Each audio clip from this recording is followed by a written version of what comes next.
Eine wunderschöne Altstadt, richtig geiles Essen und ein jüdisches Viertel, das einen einfach nur umhaut. Krakau hat so viel zu bieten, bleibt dran. Denn ich bin Mike, Food-Connoisseur, Geschichtsfreak und Reiseliebhaber und wir sind für ein Wochenende in Krakau.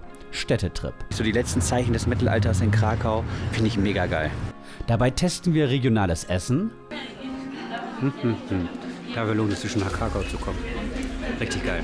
Und schauen uns die Innenstadt genauer an und klären am Ende, lohnt sich der Kurztrip in den Südosten von Polen und was kann man hier alles erleben?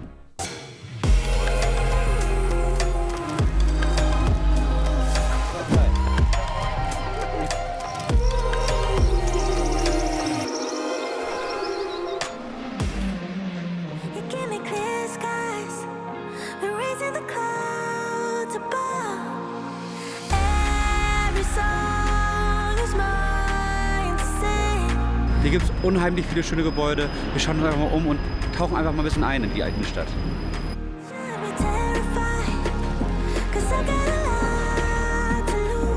Die Altstadt ist Hammer.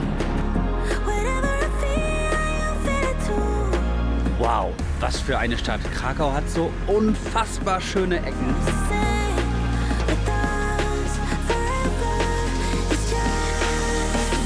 Willkommen in Krakau. Wir sind hier direkt im coolsten Teil der Stadt. Ich wollte direkt geil anfangen, und zwar in Kazimierz.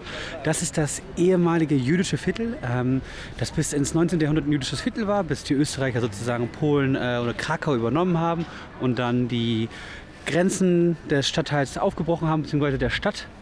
Kazimierz war erst sogar eine eigene Stadt.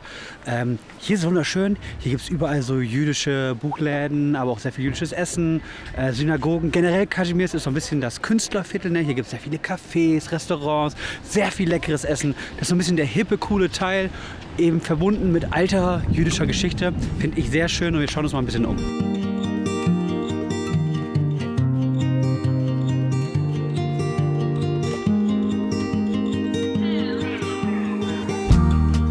Überall coole alte Synagogen aus dem 16. Jahrhundert, teilweise sogar aus dem 13., 14. Jahrhundert. Kazimierz war nicht nur irgendeine jüdische Stadt oder irgendein jüdischer Teil, sondern gehörte zu den größten jüdischen Siedlungen in Europa, gehörte damit auch zu den wertvollsten Siedlungen in Europa, weil hier große Talmudlehren waren und. Hier waren sogar so viele Juden am Ende zu einem Zeitpunkt im 16. und 17. Jahrhundert, dass der Stadtteil sogar komplett für Christen nicht bewohnbar war. Das ist sehr selten in Europa gewesen zu der Zeit, generell. Und das sieht man immer noch so ein paar Sachen davon und so alte Schilder hier überall. Richtig schön.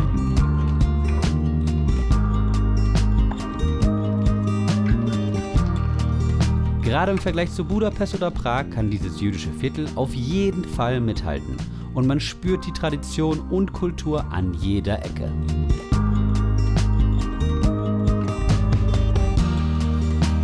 Die bekannteste Synagoge ist natürlich diese alte Synagoge hier. Die hat einen riesigen Platz davor, also riesig in Anführungsstrichen, aber schon der größte Platz hier. Man sieht hier auch so einen guten, kann ich hier eine Karte sehen, wie Kazimierz aussieht, beziehungsweise wo hier besondere Gebäude sind, was man sich hier angucken kann. Generell Krakau ist natürlich extrem katholisch, ist ja eine polnische Stadt, Polen ist extrem katholisch. Hier aber so viel jüdisches Leben zu sehen, ist echt mal was Cooles. Lohnt sich auf jeden Fall hier vorbeizukommen. Wer noch tiefer in die Geschichte eintauchen will, selbst der jüdische Friedhof ist ein Besuch an der Grenze des Stadtteils wert.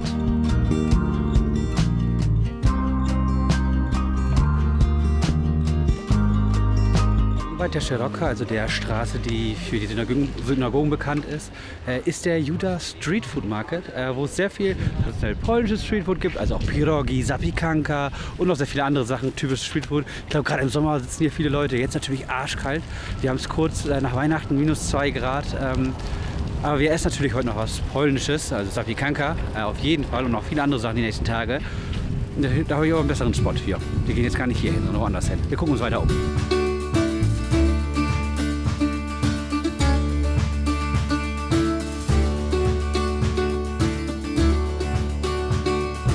Aber obwohl es so kalt ist, muss ich einfach sagen, ich genieße es hier sehr in Krakau.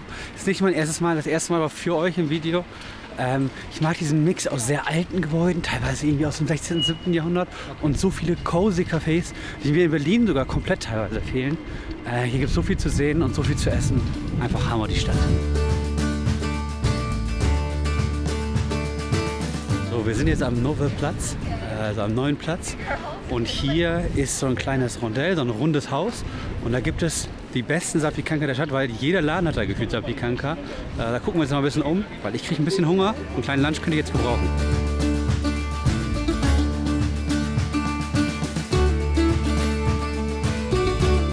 Zapiekanka, ich hatte schon in vielen Videos mittlerweile, ist ja natürlich so ein Pizzabäcker am Ende. Hier gibt es eine riesige Auswahl. Ich habe das Zapiekanska-Version genommen, die ist mit Smoked Cheese, also so einem Oscypek und Cranberries. Zakopane ist nämlich die Bergregion in der Nähe. Falls ihr also mehr Zeit in Krakau habt und einen Tagestrip machen wollt, Zakopane richtig schön. Die nehme ich. Natalia nimmt eine klassische Version, seht ihr mal. Die kosten übrigens 10 bis 20 in der kleinen Version. Zloty, ne, die Umrechnung zeige ich euch jetzt mal hier. Natürlich gibt es ja noch anderes Essen, ne, also Kebab und sowas, French Tacos und so. Könnt ihr euch auf jeden Fall umgucken, hier gibt es auf jeden Fall gutes Streetfood. Während ich auf meinen Zapiekanka warte, noch ein paar Infos am Rande. Der Platz ist nämlich schon seit dem 19. Jahrhundert aktiv von den Anwohnern genutzt worden. Und zwar für Essen und Straßenverkäufe. Also auch damals schon Streetfood. Hat jetzt irgendwie 5 Minuten gedauert. Ihr seht, die sind hier, ja, ich hatte ja schon Katowice und sowas, da sind die so ein bisschen moderner. Das ist sehr puristisch. Es hat immer Käse, Champignons unten drunter und viel Röstzwiebeln oben drauf. Und eben bei mir Smoked Käse und. Und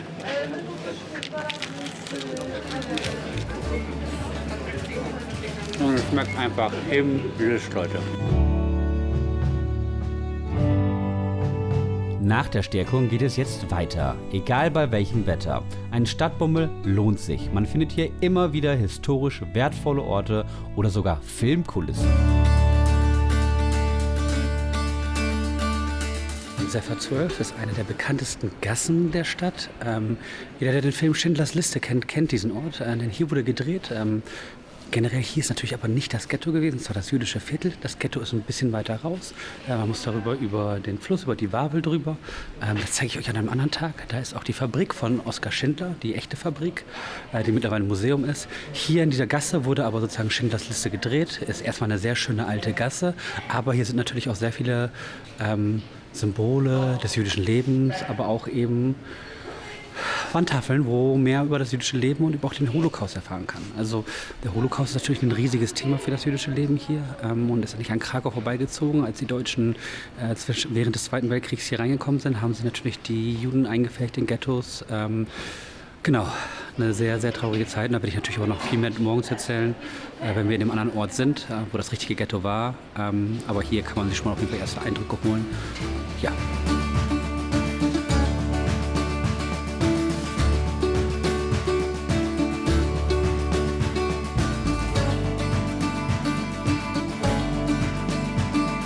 Ihr seht also, Kaschmir ist perfekt für jüdische Kultur, jüdische Geschichte, aber auch Essen, Trinken und. Das ist dieser perfekte Mix. Man sieht jetzt alte Synagogen, dann Gebäude aus den 1920er Jahren, aber auch teilweise aus dem Kommunismus. Alles sehr schön verbunden, sehr, sehr schön. Krakau generell eine sehr kulturelle Stadt und das merkt man hier besonders. Aber ihr merkt, es wird langsam dunkel, es ist Winter, es ist früh, der Kleine wird müde. Wir gehen jetzt mal ins Airbnb, das zeige ich euch, weil das ist eine richtig geile Butze hoffentlich. Und dann gucken wir uns noch die Stadt noch mehr an. Ne? Wir haben noch so viel zu sehen, keine Sorge.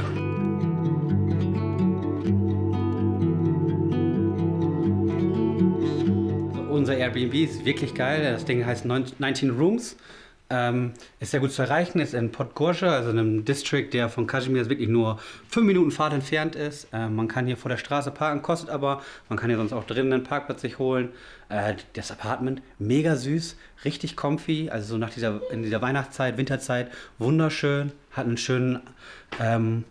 schönes Treppenhaus, ist sehr nah an der Innenstadt und ist auch nicht so teuer gewesen. Lohnt sich auf jeden Fall. Wir ruhen uns jetzt ganz kurz aus, so ein paar Minuten und dann geht es wieder Richtung in Kazimierz. Jetzt ist es dunkel. Bin gespannt, was die Innenstadt uns jetzt noch so zu bieten hat.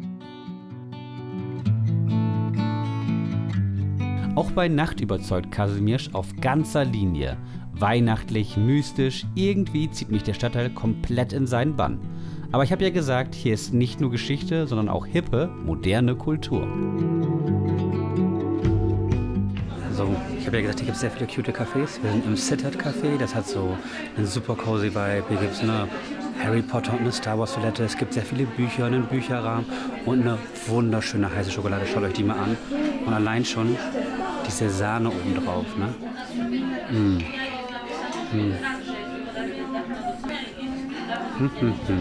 Da lohnt es sich schon nach Krakau zu kommen. Richtig geil.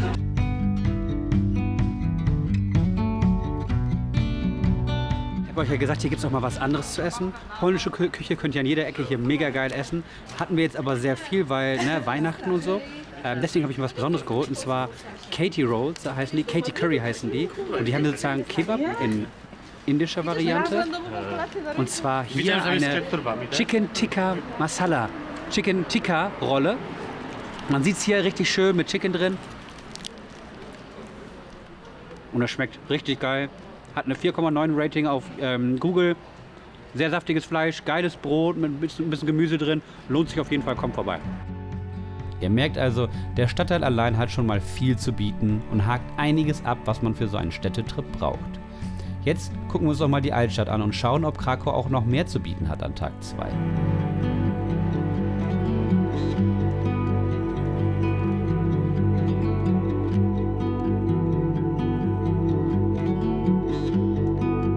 Guten Morgen Leute, ich bin mit der Tram jetzt in die Altstadt gefahren. Kostet übrigens irgendwie nur 4 Zloty, also nicht mal 1 Euro umgerechnet. Mit der Tram für 40 Minuten zu fahren, lohnt sich auf jeden Fall, macht es einfach viel schneller. Man kann natürlich hier auch viel laufen, ist jetzt nicht so eine riesige Stadt. Aber wir sind jetzt hier, um euch, wir haben ja gestern den alternativen Teil der Stadt gesehen, und heute will ich euch so ein bisschen die Altstadt, den majestätischen Teil der Stadt zeigen, denn immerhin war Krakau ja von 1000 bis ins 18. Jahrhundert die Hauptstadt des Landes. Und deswegen gibt es hier auch natürlich einige majestätische Gebäude, natürlich auch ein Schloss. Wir fangen aber an knapp außerhalb der Stadtmauern, und da zeige ich euch ein Gebäude und ein paar Legenden heute schon. Ist auf jeden Fall richtig geil hier.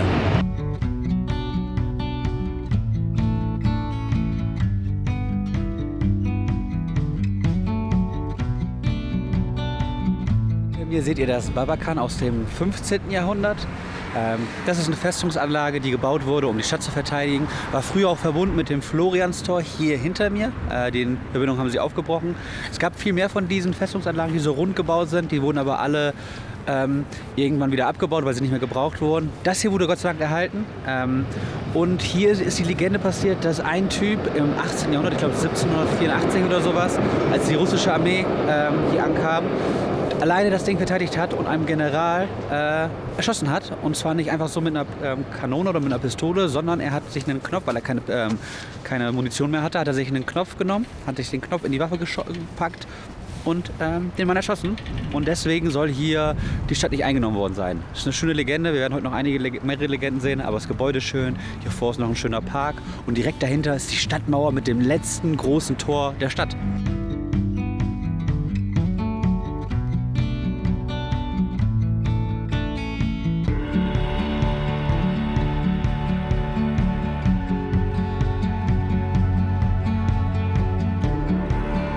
Ja, und hinter mir, direkt dahinter, da ist das Florianstor aus dem 14. Jahrhundert. Wie gesagt, das letzte erhaltene Stadttor. Ein wunderschön großer Turm davor. Hinter mir sieht man auch schon den kleinen. Da ist der Königsberg, also die Florianaska, so eine Prachtstraße, die direkt zum Marktplatz führt. Richtig schön hier. Hier ist ein Mosaik auf der anderen Seite. So richtig schön mittelalterlich. So die letzten Zeichen des Mittelalters in Krakau. Finde ich mega geil. Innen drin ist auch noch ein Marienbildnis von der Maria aus dem Sand. Und hier vorne sieht man halt noch jetzt diese schönen Wehranlagen. Hey, das ist so geil hier. Danach folgt die Florianska, die Via Regia oder eben die Prachtstraße, durch die schon Könige gezogen sind. Gerade im Sommer ist hier unglaublich viel los. Kommt also früh, wenn ihr etwas in der Stadt eintauchen wollt. Von da sieht man ja auch schon die Marienkirche, die aus dem 15. Jahrhundert stammt und perfekt an der Spitze des Marktplatzes liegt. Bekannt ist sie auch für ihren Hochaltar aus dem 15. Jahrhundert und ihre Legenden, von denen ich euch vor Ort, leider mit schlechtem Sound, noch einiges erzählen will. Die Legende hier übrigens, man sieht hier die 2 Türme hinter mir, die sind verschieden groß, gebaut von 2 verschiedenen Brüdern. Der eine hat einen richtig krassen Turm gebaut, wie ihr sehen könnt, der andere war eifersüchtig, hat den anderen umgebracht, weil er gedacht hat, hey, das will ich nicht, dass du das auch noch machst. Das ist die Legende. Das Messer dieser Legende ist übrigens noch in dieser Tuchhalle hinter mir, da kommen wir gleich auch noch hin. Genau, die zweite Legende, die hier ist, wenn man hier zur vollen Stunde ist, dann hört man einen Glockenschlag, der abrupt abbricht. Das kommt daher, dass im 13. Jahrhundert die Tataren, also die Mongolen, Angriffe hier waren und der Trommelwirbel Trompeter, keine Ahnung, auf jeden Fall der Typ, der da oben die Melodie spielt, zur Warnung, der wurde währenddessen von einem Pfeil erschossen und deswegen bricht dieser Sound abrupt ab. Mal schauen, ob wir es schaffen, zur vollen Stunde hier zu sein, das zu hören. Ich nehme es auf jeden Fall auf. Tada, hier kann man es ein bisschen hören.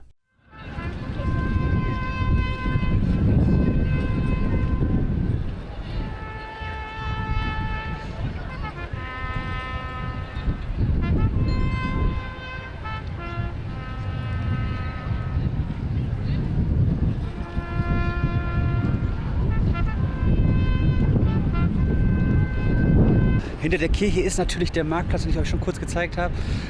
Und die Tuchhalle. Die Tuchhalle ist aus dem 15. Jahrhundert sozusagen das älteste Einkaufshaus Krakaus. Damals im Mittelalter waren halt diese Tuchhallen typisch da, wo Tuche und auch andere Sachen gekauft wurden. Da sind mittlerweile immer noch Shops drin, die man sich angucken kann. Generell dieser Marktplatz hier ist der größte seiner Art in ganz Europa, beziehungsweise der ganzen Welt. Ne? Denn es ist so ein mittelalterlicher Markt, ne, wie wir so einen Rinneck, wie wir ihn schon in Breslau gesehen haben, in Posen gesehen haben, in sehr vielen Städten, die so einen mittelalterlichen Markt eben haben noch. Und das ist der größte der Welt. Die Tuchhalle wurde irgendwann aufgebaut, am Anfang war der Platz einfach nur riesig. Ne? Also der Platz ist immer noch riesig. Man kann sich vorstellen, wie das im 15. Jahrhundert gewirkt haben muss, als man hier hinkam, mit einmal so einen riesigen Platz zu sehen. Sehr stark. Hier gibt es unheimlich viele schöne Gebäude. Wir schauen uns einfach mal um und tauchen einfach mal ein bisschen ein in die alten Stadt.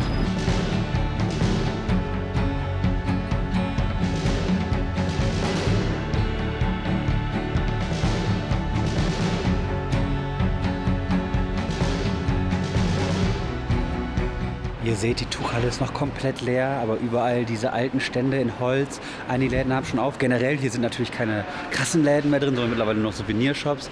Aber es ist noch sehr schön weihnachtlich dekoriert. An den Wänden sieht man Wappen von allen polnischen Städten.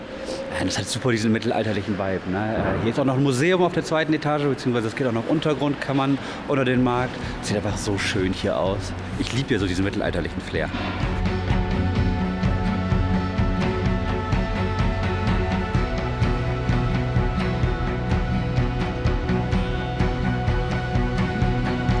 Hinter mir sieht man auch einen riesigen Turm. Das ist der Turm des ehemaligen Rathauses im 13. Jahrhundert gebaut wurde und von den Österreichern im 19. Jahrhundert zerstört wurde. Ne? Krakau war zwischendurch mal Teil Österreichs, ne? Als Teil nach der ersten polnischen Teilung. Ist Krakau und Galizien, der Teil Galizien hier eben an Österreich gefallen und die Österreicher bzw. die Habsburger haben dann eben sehr viele Sachen zerstört, umgeändert und angepasst an ihre Monarchie.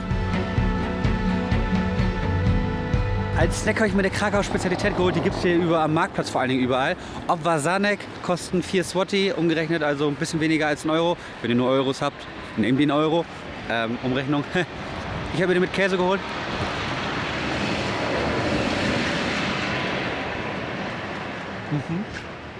Ist ein leckerer Brotring, kann man nicht viel falsch machen. Lohnt sich.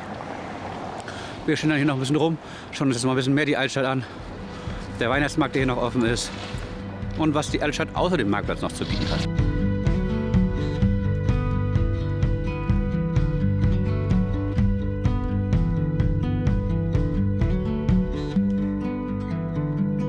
Wow, was für eine Stadt. Krakau hat so unfassbar schöne Ecken.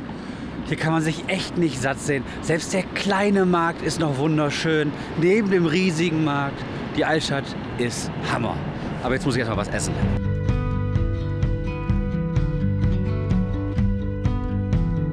Wir sind bei Butter. Die haben, so Egg-Sandwiches, wie man sie auch in Berlin und überall kennt. Hier mit dem Schokopan-Brot, also dem japanischen Toast. Ich habe die Bacon-Variante genommen. Natalia die mit Eggplant. Kleiner süßer Laden. Bin gespannt, wie es schmeckt.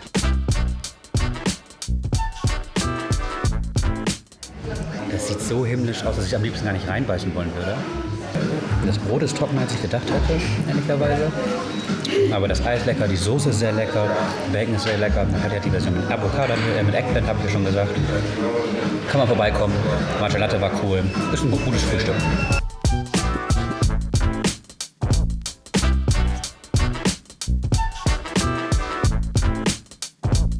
Die Anzahl der Kirchen ist ja auch krass. Ne? Also Kirche nach Kirche nach Kirche. Fast schon ein bisschen wie in Rom. Also gar nicht verwunderlich. Ne? Polen ist sehr katholisch. ist eines der katholischen Länder in Europa, in der Welt so, am Ende sogar und hatte mit ihrem Johannes Paul natürlich auch ihren eigenen Papst, also einen polnischen Papst, der hier in dieser Stadt als Erzbischof vorher noch tätig war. Deswegen ist das für die hier ein Riesenthema logischerweise. Der war im Dom selbst natürlich, er hat hier in der Gegend gearbeitet, man sieht hier überall auch Bilder von ihm und Co. Und hier ist es einfach sehr schön.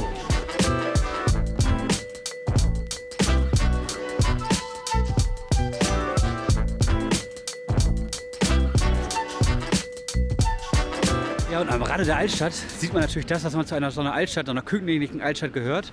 Das Schloss, Schloss Wawel. Da könnte ich jetzt so viel zu erzählen, werde ich auch noch. Jetzt ist es aber gerade kalt, also hier ist es wirklich kalt. Wir werden uns jetzt erstmal einen warmen Platz suchen, heiße Schokolade trinken und dann zeigen wir euch nochmal das Schloss.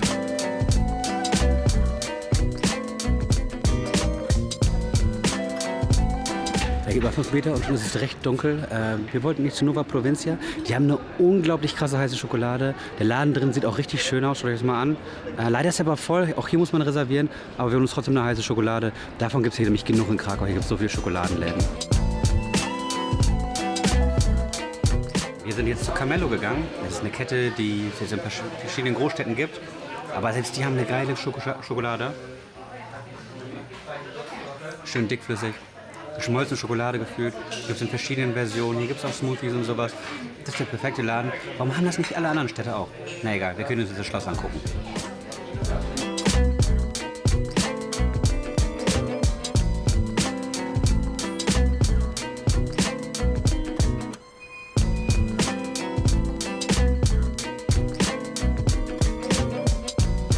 So, mittlerweile ist es dunkel, geht natürlich sehr schnell hier im Winter. Wenn man eine heiße Schokolade kurz getrunken hat. Wir sind trotzdem hoch zum Schloss. Ihr werdet leider nicht so viel sehen. Trotzdem werde ich euch ein bisschen was zum Schloss zeigen und sagen. Ne? Also das Schloss ist über 1000 Jahre alt. Hier waren die polnischen Könige logischerweise immer bis ins 18. Jahrhundert, 1784 oder so, war es dann nicht mehr so, als die Österreicher übernommen haben. Da es so alt ist, hat es hier super viele Einflüsse. Ne? Romanische, gotische, Renaissance, Barock und. Wenn ihr das Schloss besichtigen wollt, könnt ihr natürlich. Und dann könnt ihr natürlich super viel sehen hier drin. Ne? Und habt natürlich Einblicke in die Königsgemächer und. Meldet euch aber 2-3 Tage vorher an. Wir haben einen Tag vorher schon nichts mehr bekommen, obwohl es Winter ist und gerade echt wenig los ist in der Stadt. Relativ wenig. Ja, die Burg aber wunderschön. Zumindest das, was man noch sehen kann im Dunkeln hier. Man hat einen Blick über die Weichsel, den Fluss. Die Burg generell ist gebaut auf einem Kalksteinhügel, ne? Also auf Kalksteinfelsen. Das ist das Gebirge hier drumherum. Und typisch Kalkstein ist ja sehr karstig, sehr löchrig.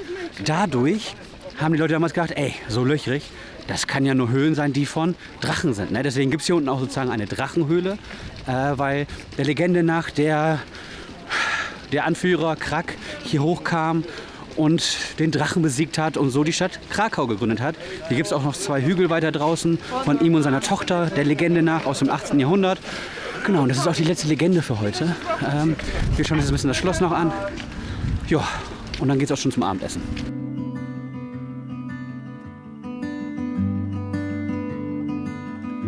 Natürlich ist hier auch noch der Dom und viele andere Gebäude. Ein Besuch auf dem Wawelfelsen lohnt sich bei Tag und bei Nacht. Gerade der Dom erstrahlt wundervoll im Nachtlicht.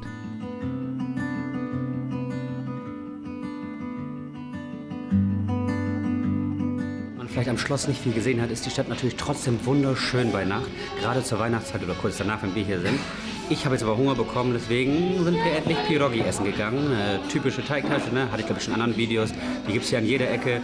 Wir haben uns für den Laden hier entschieden. 4,7 Rating, sehr traditionell von den Ausdrücken. Bin gespannt.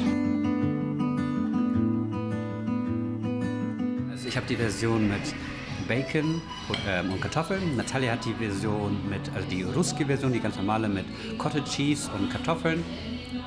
Richtig gute Pierogi. Man sieht hier so ein bisschen Röstzwiebeln oben drauf, ne, beziehungsweise geschmorte Zwiebeln oben drauf. Ein bisschen Fett. Ist eine sehr gute Teigtasche. Lohnt sich vorbeizukommen.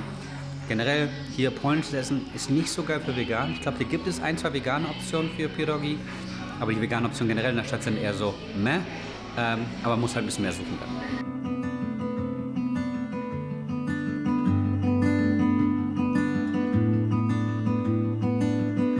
Wir sind zum Abschluss noch auf dem Weihnachtsmarkt gegangen, weil die Pierogi haben mir nicht ganz gereicht. Hier werden wir nochmal 2 polnische Klassiker essen. Einmal Oscypek und natürlich, wenn wir hier in Krakau sind, eine Klibasa, also eine Krakau, wie sie bei uns nennen.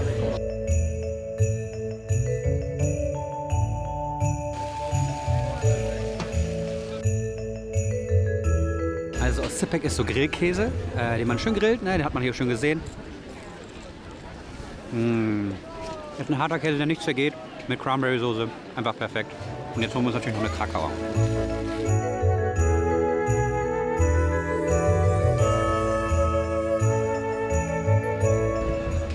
Also, ich habe hier eine riesige Wurst.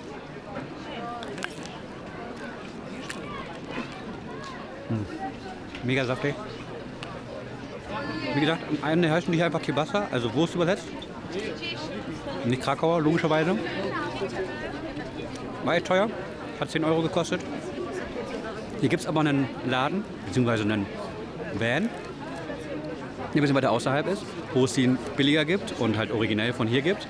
Und wenn ihr natürlich mehr davon sehen wollt, ich habe Google Maps Liste unten meine ganzen Läden reingepackt, die wir gesehen haben und auch die ich sehen wollte. Also auch einige, die wir jetzt nicht im Video haben. Und ihr könnt natürlich auf Instagram schauen, da habe ich natürlich auch noch einiges gepostet. Deswegen jetzt gehen wir pennen, weil morgen ist der letzte Tag.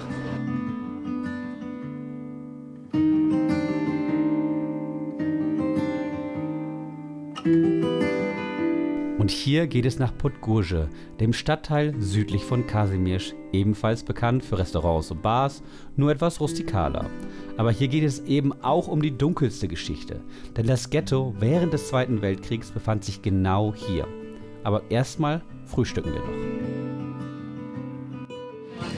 Ich habe einen richtig schönen Bagel bekommen, Natalia Labne, das was genau nochmal ist? It's a yogurt but with spices, tomatoes, really good. Auf jeden Fall eine schöne, süße Bäckerei. Hier gibt es auch einige süße Sachen, die sich auf jeden Fall auch noch lohnen. Und man kriegt hier frisches Brot, also lohnt sich auf jeden Fall. Das ist eben eine Bäckerei und kein richtiger Frühstücksplatz, aber den hatten wir ja vorher schon. Ne? Deswegen hat sich das gelohnt zum letzten Mal hier noch. Hier übrigens noch eine Empfehlung, Targowa 2. Ob zum Frühstück, Lunch oder als Bar, sehr geile Location mit mächtigem Frühstück. Und wir hatten die ganz für uns. So, wir sind jetzt in der Innenstadt von Podgorze, also beziehungsweise am Markt.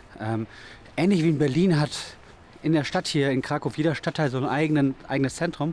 Das liegt daran, das hatte ich bisher noch gar nicht erzählt, dass jeder Stadtteil mal eine eigene Stadt war und später eingeweiht wurde. Also Kazimierz war eine eigene Stadt, Podgorze war bis 1915 eine eigene Stadt, damals als Josefstadt noch bekannt. Und die wurden dann später eingemeindet.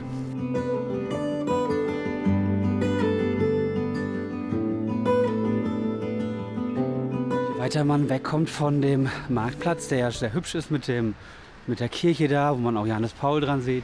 Ich habe ja schon gesagt, ne, der war ja hier, deswegen ist er so der stadtselige Heilige.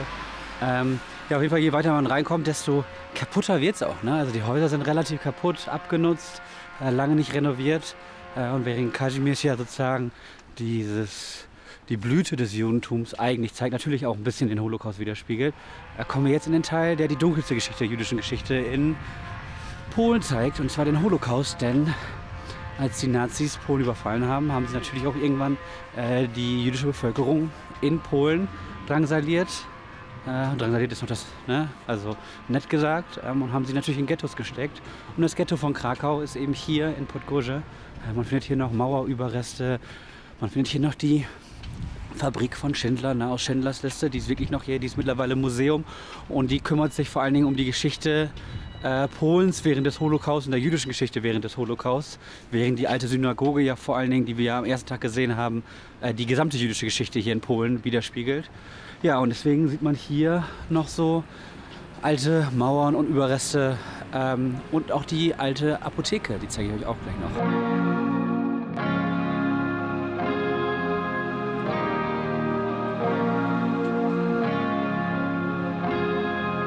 An der Apotheke zum Adler und das ist die Apotheke, die einzige Apotheke im Ghetto gewesen, und man kann hier in diese Apotheke reingehen für ein paar Euro und kann sich sozusagen das hier anschauen.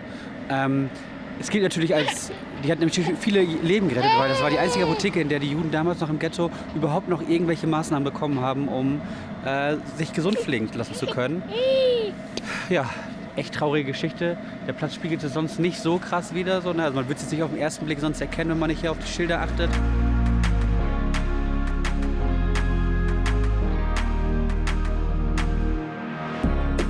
Ja, und nicht weit vom Ghetto entfernt ist die Fabrik von Oskar Schindler.